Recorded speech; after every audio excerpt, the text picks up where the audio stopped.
અજવાળા પછી અજવાળું છે એને રોજ દિવાળી છે કાળી ચૌદશ છે જ નહીં, એને રોજ પ્રકાશ અખંડ આનંદ, એને અખંડ આનંદમાં અખંડ ધૂનમાં આજે આપણે નાદ બ્રહ્મની વાતો કરી, નગારા વાગે, મોલી વાગે, શંખ વાગે, સિંગી વાગે, ઓટોમેટિક વાગે, વગાડવો નથી પડતો, ઓટોમેટિક વાગે. જ્યાં એના મન એમાં સુરતામાં જાય એટલે એને અવાજ આવે એમાં. અથવા તમે કોઈથી સત્સંગ કરવા માંડો તો તમારો નાદ બ્રહ્મ ચાલુ થઈ જાય. તમારા બધાના અનુભવ હશે, તમે કોઈથી વ્યવહારમાં હશો તો ઓછો વાગતો હશે, પણ તમે બે ભાઈઓ મળો અને થોડોક સત્સંગ કોઈથી કરો તો જેને જાગૃતિના ઘરમાં છે ને એને ધૂન લાગવા મળી જશે. એટલો થઈ જેમ બંધ પણ નહીં થાય. આવો આ ખેલ છે. પણ આપણે કોઈને આમાં કરવું હોય તો આપણી કોઈ ઈચ્છા હોય તો કાલથી લાગી જાવ. જે કોઈ આમાં જેના શિષ્યો ને, જે એના ગુરુ હોય, જે સંપ્રદાયના, હું તો બધા જ મારા માનું છું. કોઈ જુદાપણો કાંઈ છે જ નહીં. ગમે ત્યાંથી સારી ઠકાણે ઉપદેશ લઈને ગુરુના વચન મળીને ભજન કરું. ભૂલે તો હું તો બીજા સંપ્રદાય પૂછવામાં ક્યાં પાપ લાગે, ક્યાં નાના બાપના થઈ જાય. પૂછવામાં શું, સાચા ગુરુ હોય ને એ કોઈ દી રાહ ના બતાવે.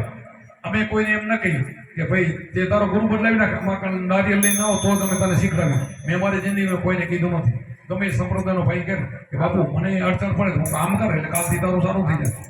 તું મને ગુરુ માનજે નહીં, જરૂર નથી. તારા ગુરુ છે એને માની લે, કાંઈ વાંધો નથી, કાંઈ બગડ્યું નથી. પણ ઉપદેશી ગુરુ એના હોય તો અમારા જેવા.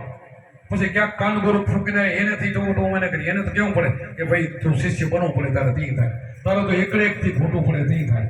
આ તો હું સારા ગુરુનો કોઈ શિષ્ય હોય ને ક્યાંય ભૂલ થતી હોય ને તો અમે એને માર્ગે ચલાવીએ છીએ. એને નથી કહેતા તમે અમારા શિષ્ય બનો તો શીખડાવે નહીં, એ દોષ લાગે. આપણા ભાઈઓ જ છે બધા. આપણે એમાં ગુરુ ભાઈઓમાં મારો એક દાખલો છે એટલે હું તમને વાત કરું. એક દિવસ અમારે ઘરે ભજન હતા. હું નાનો, એકાદો કે 2 વર્ષ મને ઉપદેશ લીધા થયા અને અમારે ઘરે ભજન હતા. અમારા ગુરુમાં શંભુરામ બાપા, મારા બાપુ, અમારા ધીરુભા બાપુ, મારા બાપુના કાકા, એ બધા જે આખી મંડળી બધી હતી.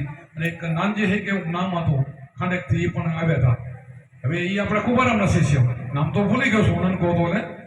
હવે એમાં 12 વાગ્યા અને ભજન પૂરા થયા એટલે પોતે આંખામાં પાણી આવી ગયા. મારા બાપુને અને શંભુરામને કે તમે 2 માંથી એકાદો મને મારો ગુરુ થાવ. કેમ તો મારું ભજન જ ભૂલાઈ ગયું. તો કેમ ભજન ભૂલાઈ ગયું? તો કેમ ભજન કરવું એ મને ખબર નથી. આજ તણાઈ નહીં તમારા હું આવ્યો છું તો મને 2 માંથી એક તમારા ગુરુ થાવ. અને મને આખું ભજન તો કાંઈ ખબર નથી, આ બધું જ ભૂલી ગયો છું. એટલે મારા બાપુ કે હું તો ઉપદેશ આપતો નથી, આ શંભુરામ આપશે, મારા મોટા ભાઈ. એટલે શંભુરામ બાપાએ કીધું કે તમે મારા ગુરુભાઈ શું ભૂલી ગયા તો ભૂલી ગયા, કાંઈ વાંધો નથી. આપણે કુંભારામને દેરી અમારે જઈ બધા હવારમાં હાલો થોડીક પ્રસાદી લઈ લેજો અને હું બધું સમજાવી દઈ. ગુરુ મારે થવું નથી, હું ગુરુભાઈ છું. મોટો ભાઈ તરીકે શું મારે ગુરુ તમારો થવાય નહીં. અને ભૂલી ગયા મારે સમજાવવું એ તો આપણે ગુરુભાઈ સમજાવી શકીએ એકબીજા. હું ભેગો હતો, મારા બાપુ ભેગા હતા, એ ભાઈએ હૈયે ભેગા હતા. અને હું જ કુંભારામની દેરી ખોલી હતી. 4 જણા તેથી બાવરિયા નામું કોઈ મોટા મંદિર કંઈક હતું નહીં. અને ત્યાં બેસીને સમજાયા, હાનકા બધી સમજાય. આ હતું ને, હા એ જ રાજી થઈ ગયા બધા. એમ ના કહેતો કે હું તમારા ગુરુ છું. મોટા ભાઈ તરીકે સમજાયું. આ એક ફરજ છે અમારા ગુરુમાં જે આવું શીખડાયું છે, હું શીખી ગયો છું. એટલે મને ઘણા કે તમે બાપુ બધાને કેમ બીજાને બેહારો છો? મને બીજો લાગતો નથી એટલે બેહારો. બીજો લાગે એ ના બેહારે. આપણને સારો મને લાગે તો તમે સંપ્રદાય બે કાંઈ વાંધો નથી.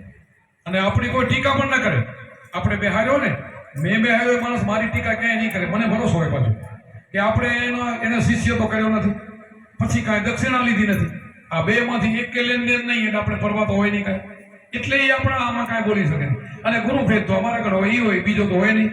બીજો હોય તો સાંભળો ખોટો હોય, બીજો તો આમાં કાંઈ આવતો નથી. ગુરુનો જે ભેદ તો છે એ તો એ જ છે. બીજા સાઈડમાં 2-4 સાઈડો હોય અને એ ત્રાટક છે કે આપણે કાંઈ આપતા હોય, પડછાય કે જોતા હોય, એ કાંઈ ગુરુ ભેદ નથી. એ બધા આપતા, અમે આપીને એ આપે. અને કદાચ એ 2 કોઈને ન મળ્યા તેથી ગુરુ ન કહેવાય, જેથી એની મુક્તિ થઈને ન થાય એવું પણ નથી. પણ એ છેલ્લે ટાણે કાંઈક કામ આવે છે એટલે આપણે અમુક એ બધા જોઈએ.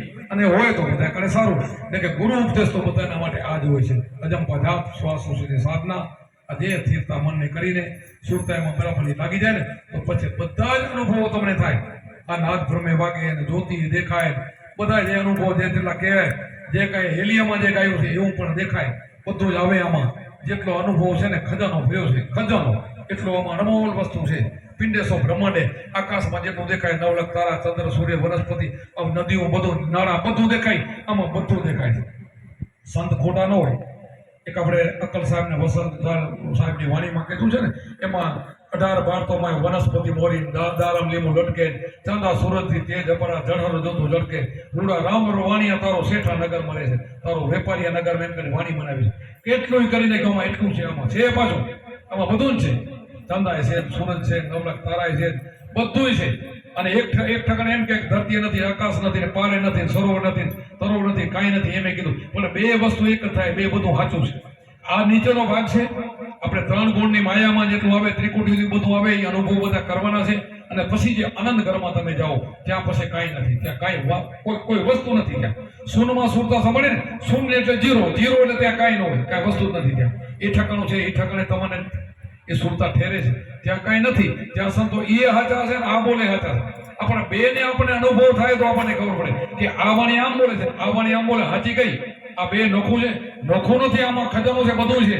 પણ આગળ જાઓ એલી એમાંથી આગે કરો આ સંતોએ અહીંયા નથી રાખી દીધા આ 5 તત્વોમાં રહી ન જાઓ કે એ ભગવાન નથી પરમાત્મા નથી એમ કઈ તમને આગળ સમજાય કોક એમાં રહી જાય કાજ મારો ભગવાન અહીંયા ઠેરી જાય તો એ ટકી જાય એ રહી ગયા તો વળી બીજો જન્મ થાય બીજો જન્મ એમાં માણસનો તો થતાય થાય એમાં પછી કોઈ એમ કે ને તો હું કહું જ્યારે ગુરુનો સંબંધ મળ્યો છે ને જેટલું ધ્યાન ભજન કર્યું ને તો બીજો જન્મ એનો કૃષ્ણ ભગવાને ગીતાજીમાં કીધું યોગ ભ્રષ્ટ પુરુષનો બીજા જન્મમાં સારો જન્મ શ્રીમંતને કરે ને પાછો માણસ થાય અને પાછો એને યોગ મળી જાય તો સંત બીજ પલટે નહીં જુગ જાય એના ઊંચ નીચ કર અવતરે થાય સંતના સંત આ સંતાએ કીધું બે આધાર આપણે લઈ લેવાના સંતોએ કીધું સંત બીજ તમને ઉપદેશ આપ્યો ને એ બીજ તમારા પડી ગયો થોડું ઘણું સ્મરણ કર્યું ક્યાંય અધૂરું રહી ગયું તો બીજો જન્મ માણસનો થાય સંત બીજ પલટે નહીં જુગ જાય એના કદાચ ગમેલા જુગ જાય ને પછી તમે માણસ જ થાવ એમાંથી ઢોર ન થાય એમાં પશુ ન થાય એમાંથી કોઈ ફેર ન પડે અને પછી ફરી તમને ગુરુ મળી જાય એમ કરતા તમારું વજન વધી જાય તો નીકળી જાવ તો જન્મ મરણનો ચક્કરનો ફેરો ગયો